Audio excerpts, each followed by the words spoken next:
ঘুম ভাঙতেই অনুভব করি বেশ ভারী কিছু একটা আমার বুকে আছে। চোখ খুলতেই দেখি রোদ আমার বুকে ঘুমিয়ে আছে।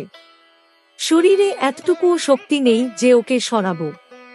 এখন আমার শরীরে যে কিছুই নেই, শুধু একটা পাতলা চাদর ছাড়া। মনে পড়ে গেল কালকের কথা। জোর করে আমাকে উঠিয়ে নিয়ে এসেছিল।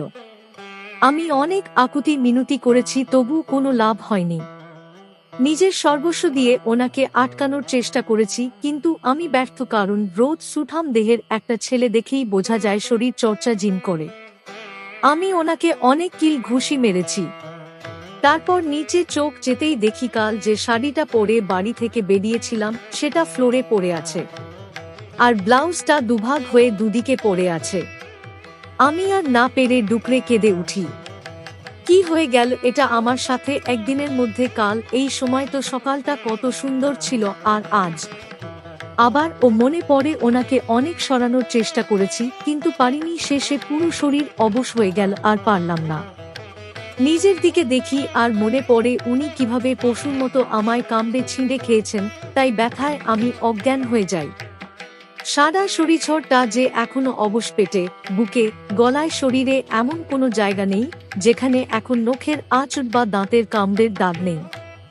সেখান থেকে রক্ত বেরিয়ে শুকিয়ে গেছে। বিছানাটাতেও রক্ত লেগে আছে। উনি পশু, উনি মানুষ নন। শরীরের সমস্ত শক্তি প্রয়োগ করে ওকে বুক থেকে সরিয়ে উঠলাম, কিন্তু ওনাকে বুক থেকে সরিয়ে ও নিজে আর উঠতে পারলাম না। আবার শুয়ে পড়লাম। কিছুক্ষণ পর একটু শক্তি জুগিয়ে সাথে মনের জোর দিয়ে উঠলাম। বাথরুমে যাব, কিন্তু হাঁটতে পারছি না। খুব কষ্ট হলেও কষ্ট করে গেলাম। আয়নার সামনে দাঁড়াতেই নিজেকে দেখে আটকে উঠি। আমার শরীর যে ক্ষতবিক্ষত হয়ে গেছে। শাওয়ার ছাড়তেই পুরো শরীর জ্বলতে শুরু করলো। তাতে কি এই কষ্ট কাল রাতের কাছে কিছুই নয়। বেশ অনেকটা সময় ধরে শরীরের সমস্ত শুকিয়ে যাওয়া রক্তগুলো ঘষে ঘষে তুললাম। তারপর বাথটব পরে বাইরে বেরোলাম। বেড়াতেই দেখলাম উনি সোফায় বসে আছেন। আমাকে দেখে বলতে লাগলেন, যা, এটা কি করলে? আমার বিপক্ষে সমস্ত প্রমাণ নিজের হাতে ঘষে ঘষে উঠিয়ে দিয়ে এলে। এখন কি করে পুলিশের কাছে আমার নামে কমপ্লেন করবে? হ্যাঁ, সত্যিই তো এটা আমি কি করলাম? নিজের হাতে সব প্রমাণ ধুয়ে মুছে সাফ করে দিলাম। এসব ভাবতে ভাবতে দেখি রোদ এসে আমার বাথটবের দড়ি খুলে দিয়েছে। আমি সমস্ত শরীর ঢাকার চেষ্টা করলাম। এভাবে ঢাকার কিছু নেই, কাল আমি তোমার ছবি দেখেছি, আর নতুন করে কিছু দেখার নেই। এই বলে আমাকে সামনের দিকে ঘুরিয়ে পিঠ থেকে জামা সরিয়ে মলম লাগিয়ে দিল। চোখ খোলো হয়ে গেছে, এবার খেয়ে নাও, ওষুধ খেতে হবে। খাব না? আপনার খাবার আপনি খান। বেশি না বকে, যা বলছি তাই করো, নয়তো যা করব তুমি ভাবতেও পারবে না। কি করবেন? আবার রেফ করবেন? তাই তো করুন। এই বলে আমি বাথটবটা খুলে ফেলে দিয়ে এর পরক্ষণেই উনি আমায় বুকে জড়িয়ে নেন। প্লিজ এরম করো, যত নড়াচড়া করবে তোমার শরীরের ব্যথাটাও বাড়বে। তারপর খেতে না ইচ্ছা করলেও একটু খেয়ে নিন, গলা থেকে তো খাবারই নামছে না। উনিও বেশ আরামে খাচ্ছে আর ফোন দেখছেন। তারপর আমার হাতে ওষুধ দিয়ে খেয়ে নিতে বলে চলে যান। আমি ওষুধ খেয়ে ঘরে চোখ বুলিয়ে দেখলাম বেশ পরিপাটি করে ঘরটা খুব দামি দামি জিনিস দিয়ে সাজানো, খুব শৌখিন, আর সবকিছুই সাদা। দেওয়াল থেকে শুরু করে বেড কভার অবধি। বেড কভারের দিকে চোখ পড়তেই নিজের ভেতর কেমন একটা ঝড় উঠে গেল। এখনো ধবলবে সাদা চাদরটায় রক্ত লেগে আছে, যেগুলো প্রায় শুকনো রক্ত। আমার মাথাটাও কেমন যেন চক্কর দিচ্ছে। তারপর হঠাৎ দরজার দিকে তাকাতেই দেখলাম উনি ভেতরে আসলেন, হাতে একটা প্যাকেট। উনি আমার কাছে এসে আমার হাতে প্যাকেটটা দিয়ে বললেন, যাও, রেডি হয়ে আসো, এতে তোমার সমস্ত প্রয়োজনীয় জিনিস আছে। আশা করি আর কিছু লাগবে না। নাও, রেডি হয়ে নাও। উনি বলে চলে যেতে গেলে আমি বলি, কেন করলেন এমন? আমি আপনার কি ক্ষতি করেছিলাম? আমি তোমার কোনো ক্ষতি করিনি। আমি আমার অধিকারে তোমাকে ছুঁয়েছিলাম। কোনো অধিকার নেই আপনার। আপনি আমাকে অবৈধভাবে। চুপ! আমি তোমাকে অবৈধভাবে না, বৈধভাবে নিজের অধিকারে লিগালি ছুঁয়েছি। কি অধিকারে আপনি আমাকে ছুঁয়েছেন? কি এত অধিকার আপনার?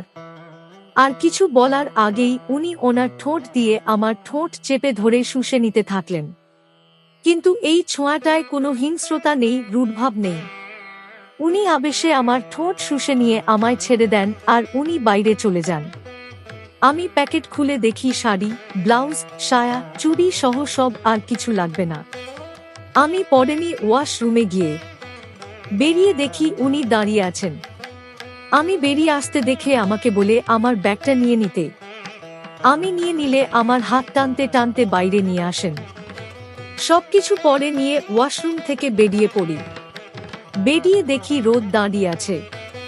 আমি বেরোতেই আমার হাত ধরে নিয়ে বেরিয়ে গেল। তারপর গাড়ির দরজা খুলে আমায় খুব জোর গাড়িতে ফেলে দিল। কিছু বলার আগেই বন্ধ করে নিজে এসে বসল। আমি তাথই, আমায় কোথায় নিয়ে যাচ্ছেন নামান বলছি। রোদ, জাহান্নাম। তাথই, মানে কি? যেখানে নিয়ে যাচ্ছি চলো, বেশি কথা না বলে। না, যাব না, আমায় নামান, আমি জানি না। তোমায় জানতে ও হবে না। তাথই আর কিছু না বলে গেট খুলতে যায়, কিন্তু তার আগেই রোদ ওর হাত ধরে নেয়। ছাড়ুন আমার হাত বলছি।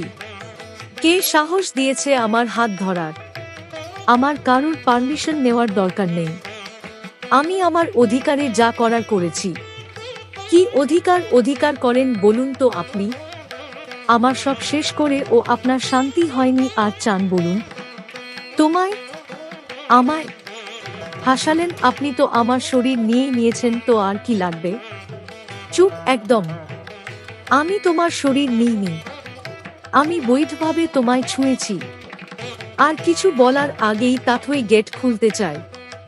আপ্রাণ চেষ্টা করে কিন্তু পারে না, কারণ রোদ খুব ভালো করে জানে তাথই এর মাথা ঠিক নেই আর ও এখন কি করতে পারে। তাই ও গাড়ির দরজা লক করে দেয়। রোদ শুধু আর চোখে তাথইকে দেখছে, আর তাথই ফুঁসছে। এই যে ম্যাম, কি হয়েছে? টিকি আপনার বাড়ি এসে গেছে। বাইরের দিকে একবার তাকিয়ে একবার রোদের দিকে তাকিয়ে দরজা খুলে বেরিয়ে পড়ে, কারণ রোদ কথা বলতে বলতে আনলক করে দিয়েছিল। বাড়িতে। অঞ্জন, তুমি কোথায় ছিলে? কাল এসে তোমায় না দেখতে পেয়ে আমার কি হয়েছিল জানো? তাথই, ভুল হয়ে গেছে। একটা বন্ধুর বাড়ি গিয়েছিলাম। ফোন করতে পারতে তো। ফোনটা কোনোভাবে চুরি হয়ে গেছে। অনামিকা, অঞ্জনের মা, সে নয় ঠিক আছে, বন্ধুর ফোন থেকে করতে পারতি। ভালো লাগছিল না, আর এখনো ভালো লাগছে না, আমি ঘরে যাচ্ছি। কিন্তু অঞ্জন, মা ও বলছে তো ওর ভালো লাগছে না, ছাড়ো। তাথই তুমি ঘরে যাও।